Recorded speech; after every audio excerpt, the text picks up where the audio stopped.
శ్రీమాత్రే నమః. జూన్ 14వ తేదీ అమావాస్య ఆదివారం. అధిక అమావాస్య అంటారు, అధిక మాసంలో వస్తుంది కాబట్టి. మళ్ళీ ఇలాంటి అధిక అమావాస్య రావాలంటే 3 ఏళ్లు వెయిట్ చేయాలి మీరు. కాబట్టి ఆ రోజు మీరు ఏ గ్రామంలో నివసిస్తున్నారో ఆ గ్రామానికి ఉండేటటువంటి గ్రామ దేవతకి నైవేద్యం పెట్టండి. ఏ నైవేద్యం? పంచభక్ష పరమాన్నాల నైవేద్యం, లేదా పులిహార నైవేద్యం, లేదా పొంగలి, లేదా పాయసం, లేదా బెల్లం ముక్క, లేదా కొబ్బరికాయ, ఏదో ఒకటి చక్కగా నైవేద్యం పెట్టండి.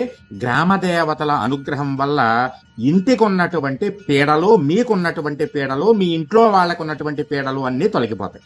అలాగే ఆ రోజు పితృదేవతలని తలుచుకుని వాళ్ళ పేరు మీద స్వయం పాక దానము చేయడం వల్ల పితృదేవత అనుగ్రహం కలుగుతుంది.